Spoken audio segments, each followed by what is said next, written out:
I think we should be clear about the fact that this crisis has revealed much more severe fissures in institutional and regulatory supervision and oversight structures and processes within economies than it has between them. And so that we don't really have to expect out of this weekend anything in terms of a global financial regulatory authority or anything of the sort, because, I think the way that would happen is by the process I indicated before, where you have national officials developing innovative reforms in these three domains, in the financial markets and the role of governments in them within countries, which then leads to a global economy which is much more stable.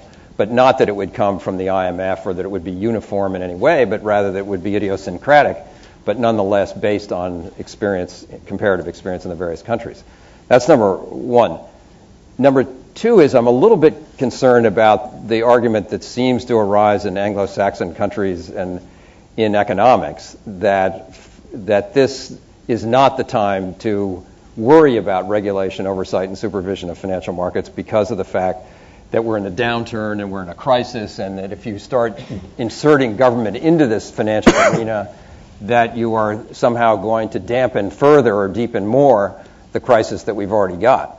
I think if you don't act now and you don't initiate now, more importantly, a set of processes in which governments, and especially Anglo-Saxon laissez-faire capitalist governments like our own, don't really face the music and face the experience that other countries have successfully had in meshing markets with governments. It's not an either-or dichotomy as we economists are wont to make it seem. This is not a choice between a state-run and a market-run economy. It's a choice about how, in fact, the government can operate to facilitate a market economy.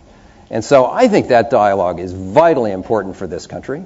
I think what it requires is a set of an administration that is better at listening than talking, and I think we're about to have one of those. And so I think it's a moment in which it's a political moment over the next year in which you can foresee that the United States, and I think Britain would participate in this, since we're the main culprits, I think, but not the only ones, and really try to jumpstart this. There's a need to assert public responsibility for national economic and international economic life.